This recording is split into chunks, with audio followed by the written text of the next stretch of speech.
I feel like I've been up on the stage a lot for someone who's just preaching this morning. So I was going to ignore the announcement and just carry on, but I thought, you know what, I'll just quickly mention something. In case you hadn't realised, I'm very, very nervous about the fact that I'm taking on, oh, it's a takeover, taking on at NLY, but there's a great team there. However, if you're sat here going, there was only 2 of them on stage plus Elena. It is a small team and 2 of them are leaving. If you feel that maybe you could give to our young people, whether you are a young person, young adult yourself, or maybe you're of the grandparent generation and you go, actually, our young people still need grandparents. I still value the input of my own grandparents. Maybe you might want to come and join the team. So why don't you come and have a word with me afterwards? There are some people I've got in mind, so if I corner you and say, hey, you'd be great on the NLY team, that's because I've really been thinking about it, okay? So we'd love continued prayer. I am just going to take my earring out because it's continuing. This is the problem, right, as a woman, when you preach. You have to think about what you wear and your jewellery because it all bangs on the microphone. And I'm going to take this one out so I don't look silly. Does that help? Thank you, Dan. Okay. Lift it up. I've got under my chin. I don't understand. I can't do it, so unless you want to come and do it for me, I can fix it. Okay, can you all hear me? Okay, great. Thank you, Joe. That's what I needed to hear. It's all good. And if you're an NLK parent and you've not paid for kids camp yet, you're running out of time. Thanks very much. Okay, so today I am speaking on the parable of the Good Samaritan, another really, really popular one that we've all heard probably. If you've been in church for maybe a year or longer, you've probably heard this parable a lot of times. It's a favourite one in NLK settings, in kids' church settings, because it has a really good ending. It's got a really good moral to the story. And so I thought I'd tell you a story about an unlikely hero in my life, okay? So as many of you may be aware, we've been through some sort of pandemic, okay? And just before the pandemic, December 2019, I had my first baby. And we were then flung into, 3 months later, into a pandemic. And I was doing really well for the first kind of 2 weeks of newborn life with a baby, and then it all went downhill there for me. I really struggled with my mental health, really struggled with this baby that cried constantly. She had some issue with her tongue. It wasn't tongue tie, but they said, we can fix it, but you might as well just wait till she's 6 months old. And then suddenly 6 months felt like a really, really long time, especially when the baby cries constantly. Fast forward to March, when we hit pandemic and everybody's locked down. I'm no longer able to see my health visitor.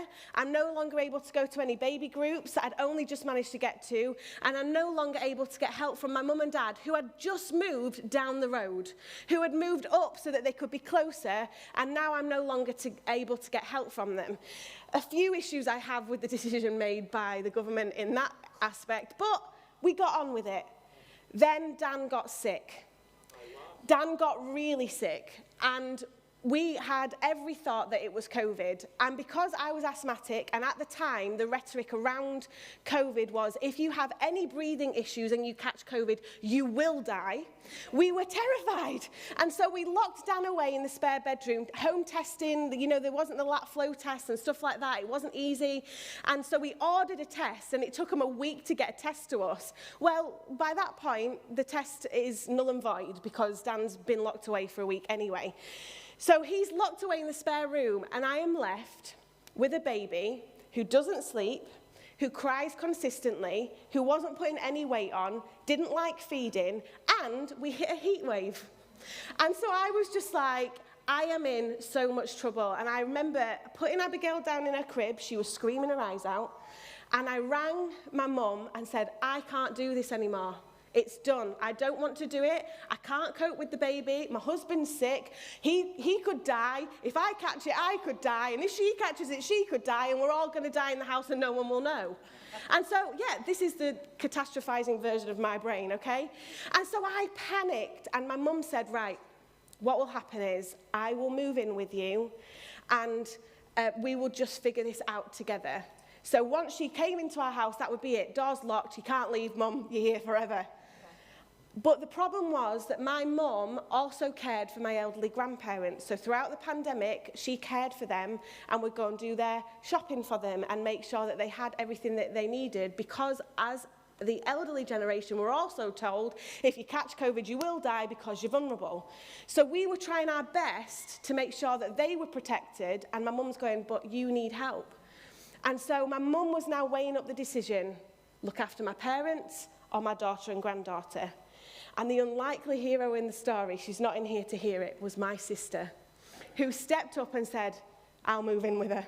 The girl who's had no experience of raising children, the girl who suddenly would be going, I now have to sleep on a sofa for the next however long because there's no spare beds. She moved in with us for 7 weeks. The poor girl, we were killing each other by the end of it, pulling our hair out, but she was an absolute lifesaver. And in the morning when Abigail got up at like 4:30 in the morning to feed, I'd feed her and then I'd run downstairs, hand her to Beth Ann, and then I'd run back upstairs, shut the door, shut the curtains, put my earphones in and go to sleep for 2 hours because it was the only chance I got.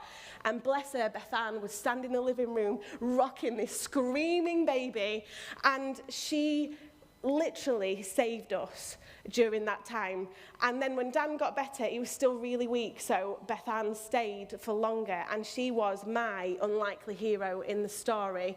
And bless her, we both vowed never to live with each other again. No, we would, but we'd need to make sure she had a separate part of the house, because she's in the living room, she had no space to herself, and a small baby adds all sorts of tough dynamics anyway.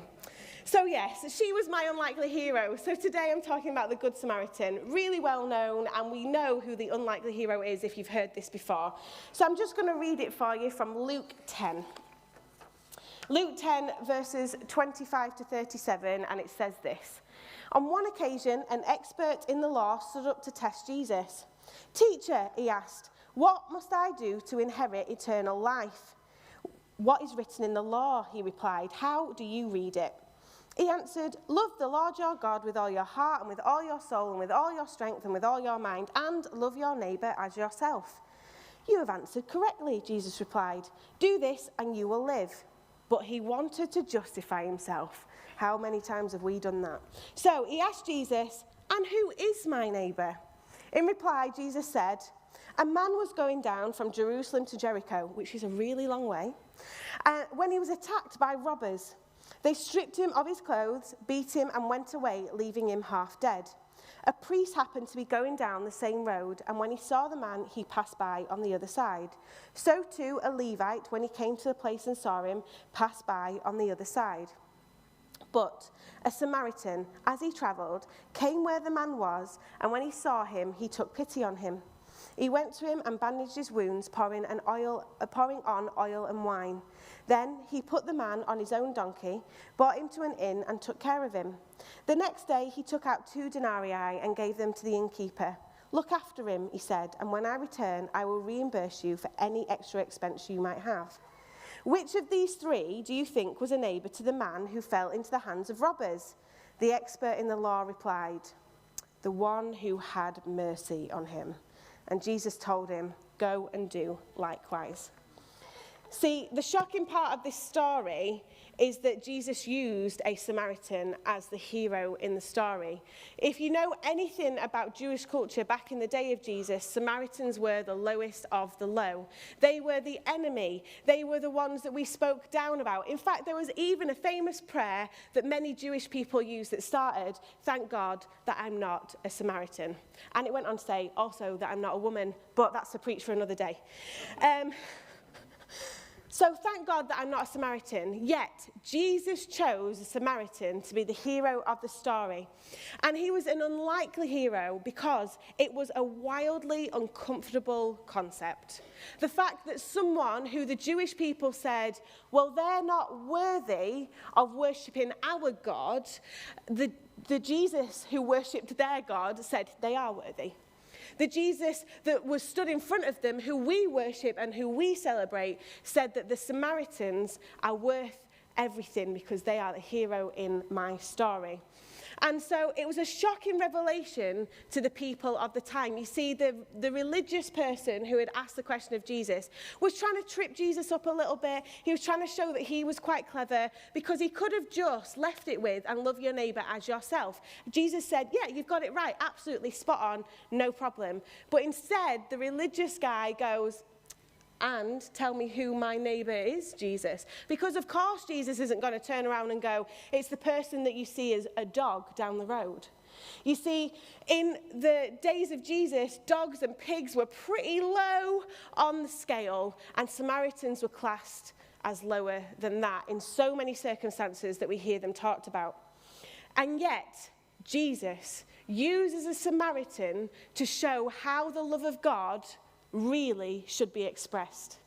See, when Jesus talks about the fact that the Samaritan saved the man, he's saying that the Samaritan is showing and expressing his love of God through his actions. And the fact that a Samaritan could love God better than a Jew, oh my gosh.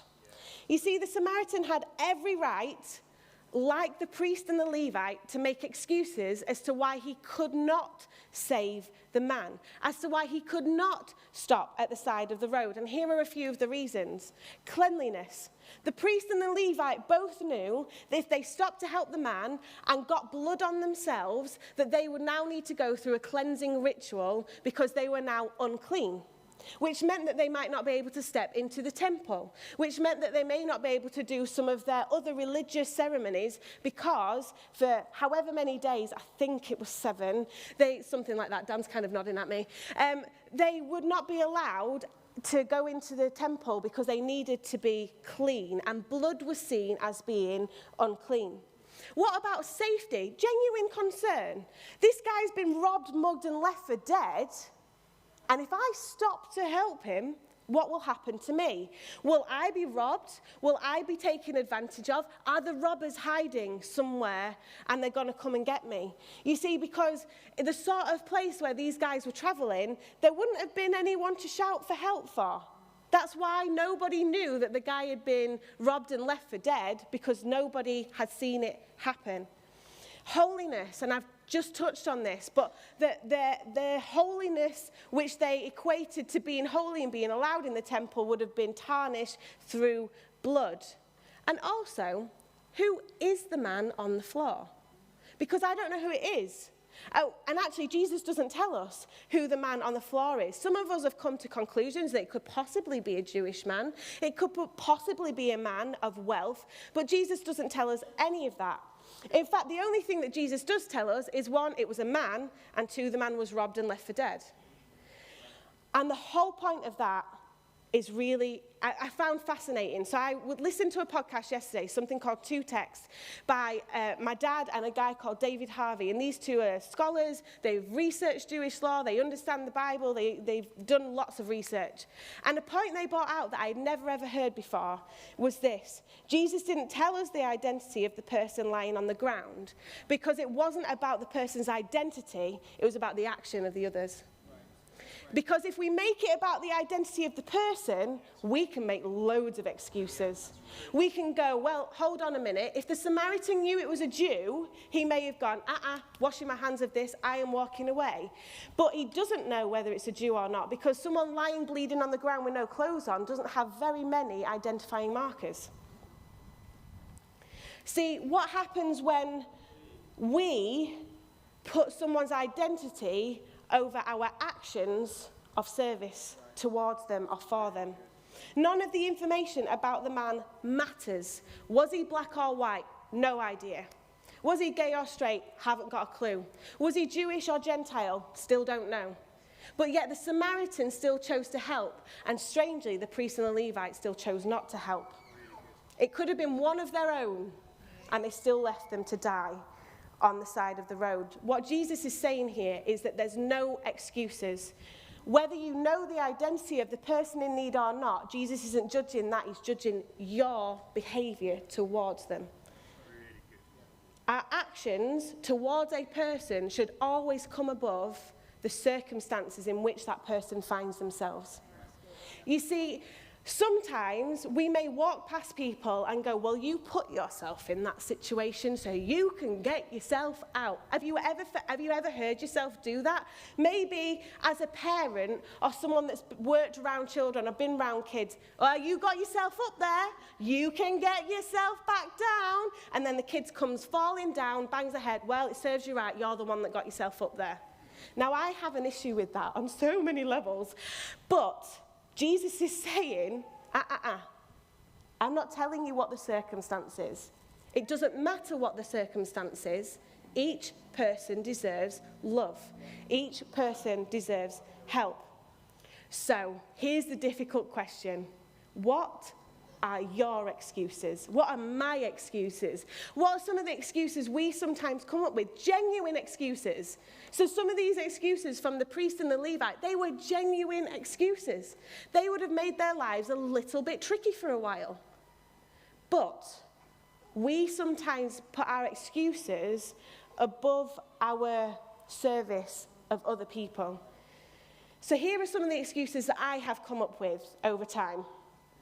The first one being time.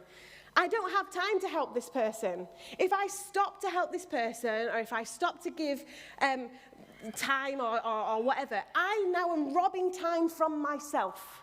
I now will not have time to get X, Y, and Z done. I'm running about. I've got groceries to buy. I've got this to buy. Do you know what?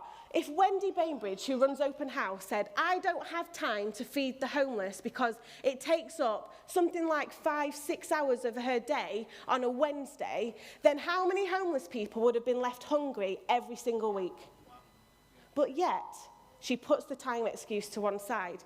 Wendy is she's not here today, but she's one of my heroes. And I think she's amazing because she's gone, yeah, I have to give up my time and my energy, yet I am serving those who need Jesus.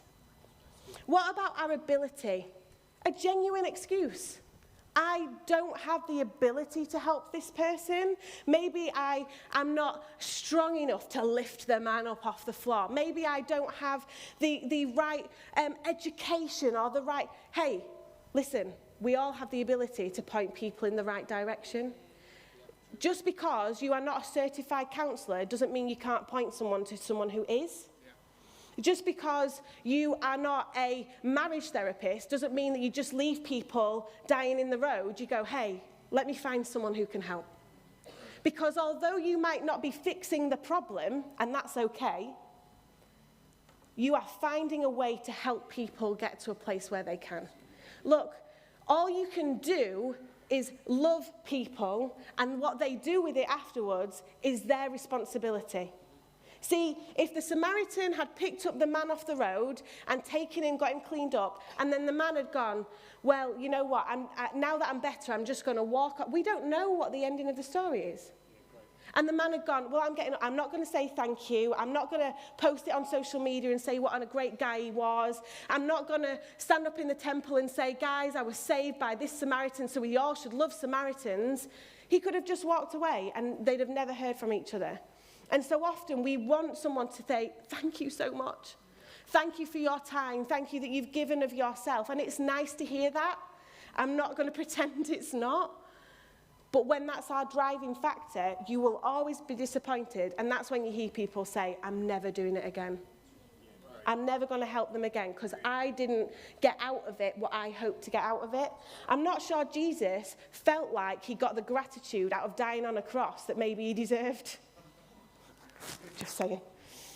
Another reason that we might give excuses are finances. The Samaritan picked up the guy and paid for him to stay in an inn. Now, I am not a biblical scholar, so I don't know what the equivalent of the 2 denarii is in English pounds, but that doesn't matter.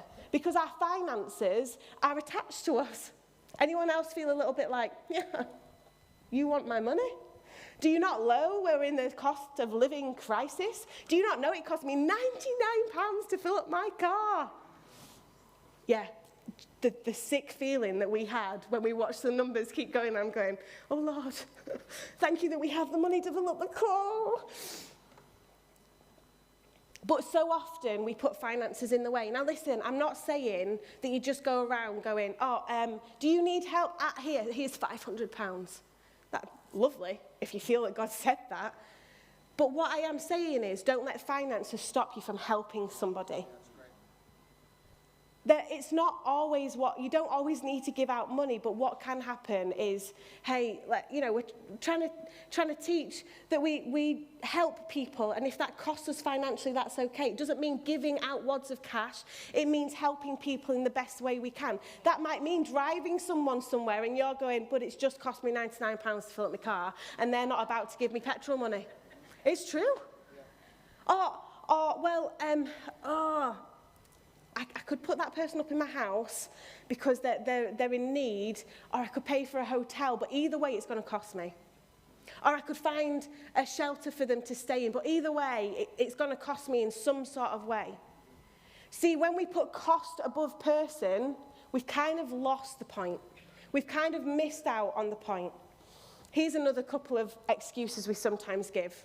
Bias. Well, that person's a different colour to me. That person doesn't speak well enough English, good enough English for me to help them.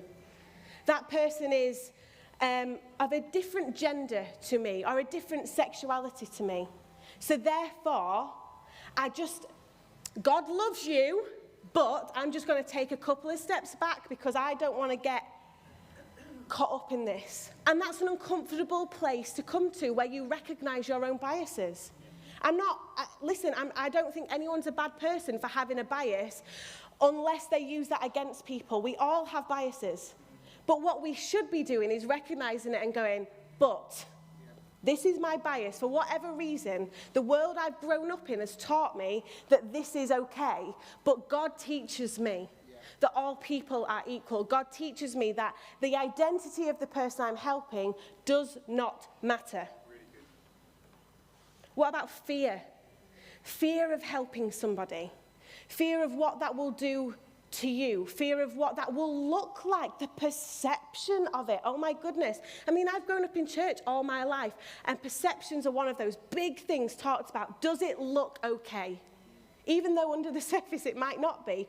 Does it look okay? And if it looks okay, then we're all good with it. You know what? Sometimes it might look funny. It might look a bit dodgy. It might look a bit, and you have to justify yourself and say, actually, this is what was happening.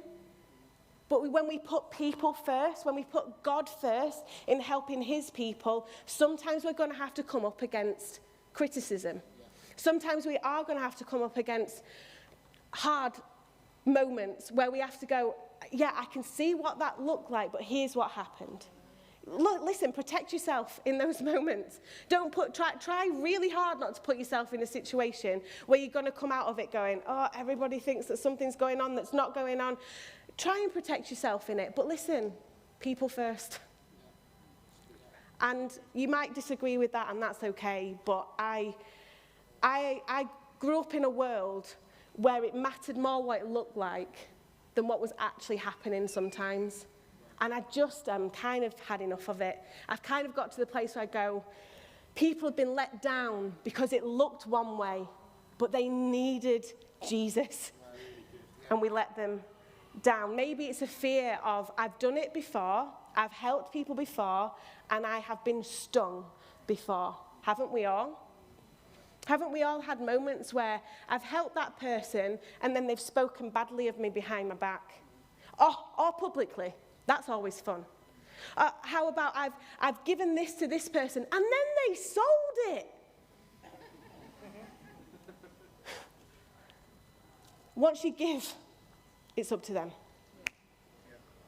If we went down that line of we'll only give, we'll only do for other people if their reciprocation of it is something that we want and it's the way we want it to be, we'd have never opened the lighthouse.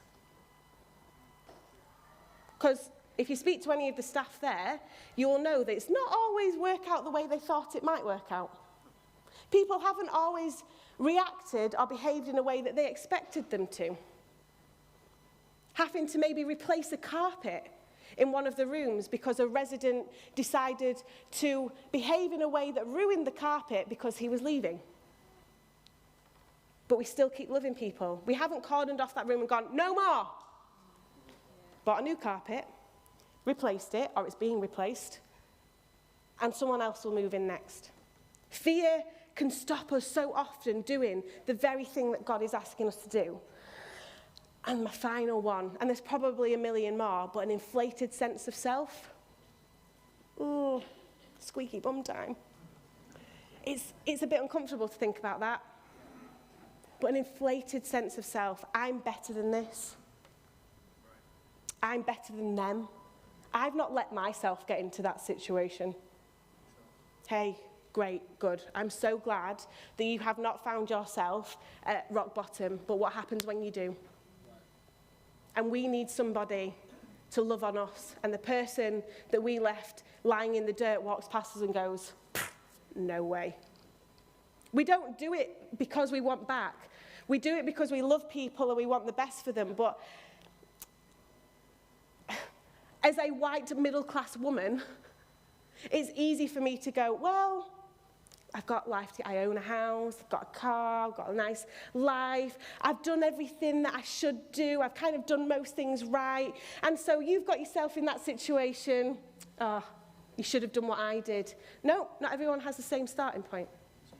And it's not fair of us to put what we might say that we would do into that situation, because I tell you now, unless you found yourself in that specific situation, you've got no idea how it would work out. You've got no idea what your response would be to it.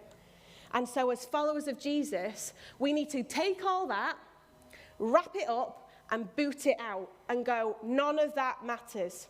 I need to check myself, and I need to go, but these are people. These are people that Jesus loves. These are people that were created by God. Whether they are doing what's right or wrong, these are still people. How you treat the server at McDonald's matters as much as how you treat somebody here in the church building.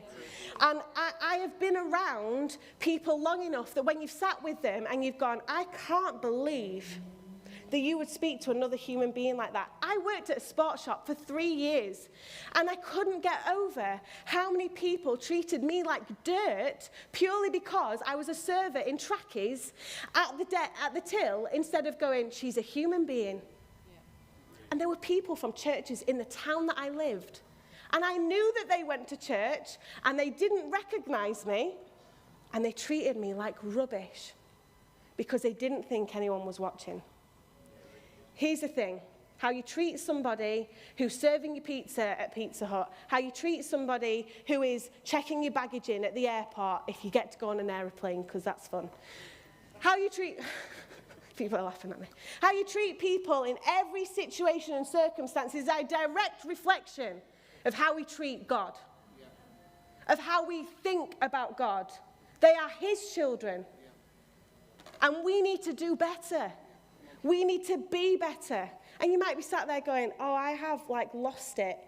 Here, being on the phone to Carphone Warehouse for 6 hours for a whole year. Wasn't that a whole year of back on the phone every single week to try and sort an issue where they owed me money? And I was like, I am not letting this go. And let me just be honest, I completely lost my temper one of the days. Completely lost it and screamed at the guy and told him, you need to fix this. It is your job, sort it out. I lost it. And as I took a breath, I felt that still small nudge from God of, hey, check yourself. And I took a breath and I went, sorry, I need to apologize. I'm a follower of Jesus and I've just treated you like garbage and I'm really, really sorry. And he was like, no, it's okay. I went, no, it's really not okay. He says, it happens all the time. That doesn't matter.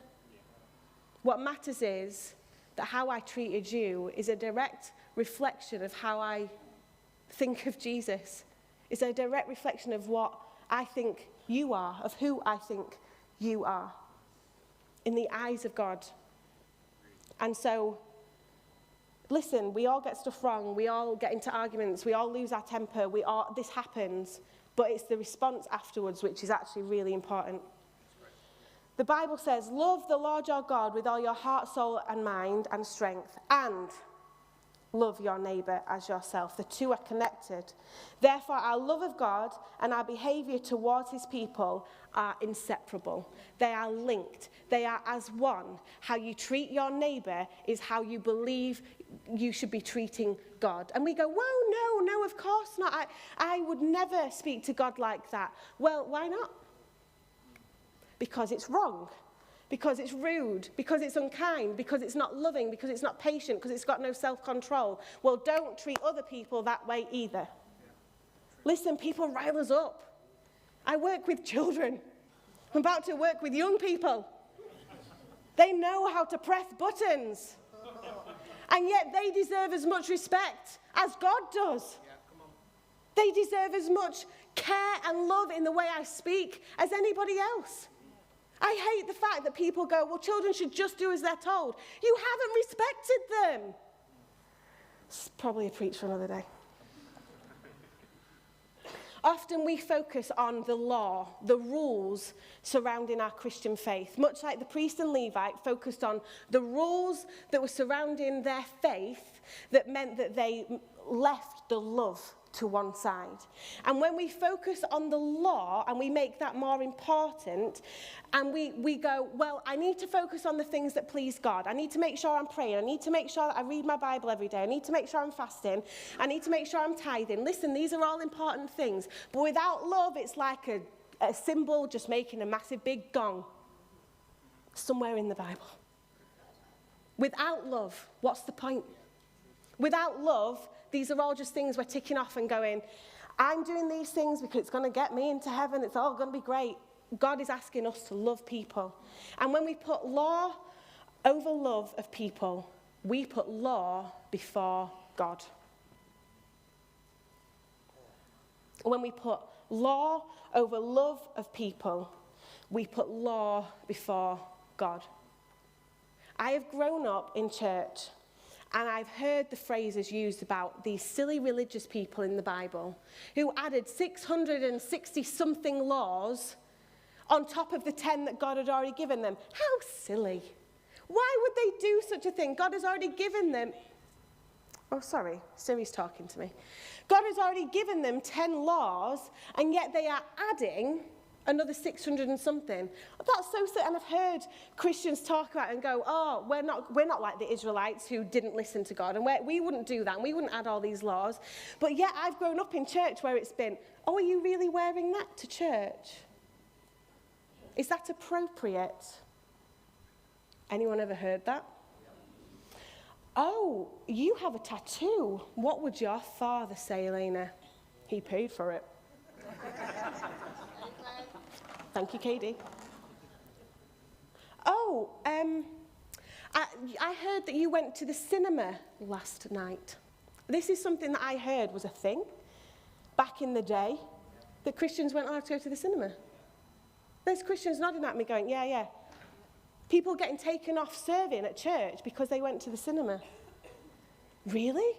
Women having to wear hats to church. And if they didn't bring one, there was a hat box. That was the thing, apparently.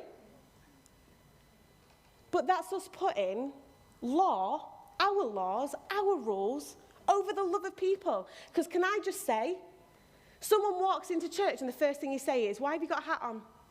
It's not very respectful to Jesus. As a man, as a woman, apparently you can wear a hat. As a man, why are you wearing a hat in church? And that guy goes, this is the first time I've stepped out of my house in 2 years. I'm never coming back. Because you've looked at law over love. You've seen the identity of the person instead of being obedient to the call of God. And you might be looking and going, Elena, this stuff doesn't happen. It really does. I have walked into church before and somebody has made a derogatory comment about what I am wearing. And then I've got to get up and preach and go, it's all good, people. I have heard people jab at people. Let's not say this, church. I've heard people jab at others and go, oh, why have you done this? Oh, that doesn't fit into what my view of what Jesus would want is. Hey, let's stop that. Listen, I am all for us trying to be the best that we can be. But your best is not somebody else's. So I might not come to church wearing a bikini, thank God, because that is not my best. When I'm coming to serve Jesus, that is not my best. But hey, how do you know what somebody's background is? How do you know what somebody else has been going through? How do you know that them coming to church with jeans ripped all the way down, my favourite comment when I come to church in ripped jeans, jeans ripped all the way down, and you go, oh, you really got, like those jeans are very ripped. Those jeans aren't they're very holy. It's my favourite thing people say. Listen, your best, you do your best. It's not somebody else's best. So let's take our view of law and remind ourselves what the truth actually is, what the Bible actually says, and do everything in love. I have heard stories of people that have left church because of laws we, as followers of Jesus, have put in place that have made them feel uncomfortable. You have too many piercings. I don't like what you're wearing. Are you sure you should be living with your girlfriend? Are you sure you should be doing this? Are you sure you should be going to the cinema? Didn't you go out drinking the other night? Listen, stop. I understand we want the best for everyone. But when we put law over love, we put a wall in front of them and Jesus, and they never find him. Because we get in the way. Because we look at the person in the dirt and go, excuse me, you should have more clothes on. Excuse me, are you a Jew? If you are, I might help you. Doesn't that sound silly? And yet we do that. Maybe you don't. Maybe you have this absolutely down and you have never, ever made this mistake. I have, and I probably will do it again, and somebody has every permission to give me a swift kick up the backside and go, love over law. Sort yourself out, Elena. Because where we put law first, and we see this in our society, we draw a gap. We push people away. Because people look at us and see Jesus, and then they go, I don't want that Jesus. I don't want that person. So as the band come, and I'm going to draw to an end. Don't know why I'm moving things.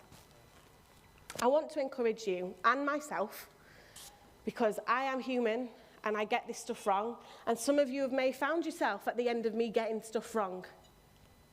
Some of you may have found yourself going, oh, Elena, that wasn't very Christian now, was it? I am very sorry. I am learning. I am trying my best. And here's the thing. If you find yourself being law over love type person, it's okay to apologize. It's okay to go, I made a mistake, and find that person and apologize. We all do it. We're all human. Our human feelings come to the forefront so often. Hey, let's make it normal to apologize. Let's make it normal to walk up to someone and say, hey, Anne, I'm so sorry I spoke to you like that last week. I was tired and I'm really sorry. Hey, Vicky, I'm so sorry that I spoke to you about your dress like that. You looked great. It wasn't my place. She's looking at me like, hey, what's wrong with my dress? It's beautiful. Hey, Sarah, it wasn't my place to say whether you should have been out last night or not. That's up to you. I'm not saying Sarah was out last night. I have no idea.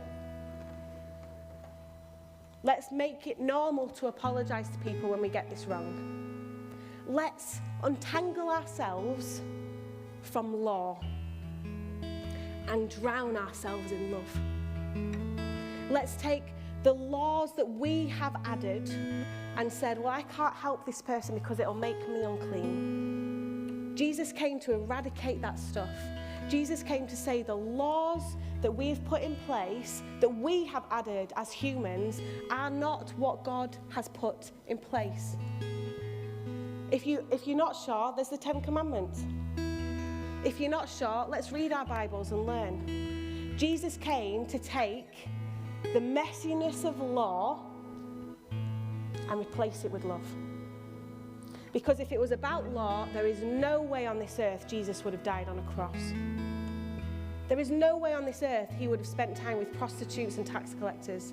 There is no way on this earth that he would have conversed with children in the way that he did. There is no way. There is no way he would have laid his life down as the Prince of Peace, as the King of Kings, as the God of all the earth. Would he have laid his life down to die for me and you? And yet, Jesus took law, our law, and replaced it with love. And he wants the same for us.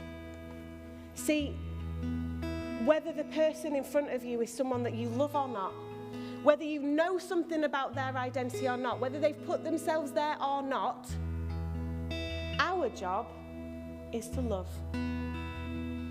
Our job is to show grace. Our job is to pick them up out of the dirt, because I hope that when I find myself in a moment like that someone would come and pick me up and say, I'm here. I'm here because God loves you, and he loves me, and I know that. Our world has got so many rules going on. Laws have been passed, eradicated, things have been changed. It's become a tangled mess of stuff that as Christians we're having to try and find our way through. And I understand how confusing some of that can be, because I am in the same place. I'm going up, but the Bible doesn't give me a specific rule about this thing that's happening, or the Bible doesn't say specifically what to do about this politician, or the Bible doesn't say specifically how to handle this sort of situation. But what the Bible does tell us is to love. And then we'll figure it out. We'll wobble through it together. But let's untangle ourselves from law. Let's take away the rules of constantly being like, well, we all have to fit into this. Listen, the longer that we spend with Jesus, the longer that we try and align our hearts to him, the more like him we become. And so in that we learn, and our journey is about learning and trying to figure it out. And there are some stuff at the beginning of your journey that you will think is acceptable, and then halfway through your journey you go, actually, I've changed my mind on that, and I need to just readjust my position on this. That's okay. But what has to remain the same, what has to remain the same in order to see our world saved and loved and found in Jesus, is our love of people, our love of others. Hey, it's easy to love some people. Some people are really difficult. I've probably been difficult to love many a time. And yet I had a kids pastor, a youth pastor, parents, grandparents, friends, people in church, people that just walked alongside me, people that just brushed up next to me for a season, who showed me the power and the love of Jesus Christ through their love of me. I wasn't the finished product when I started out in church ministry. I am not the finished product now. And yet, the only way people can journey with Jesus is when we show them love. Otherwise, we turn them away. So, my challenge to us today and for always, let's put love over law, because people need Jesus.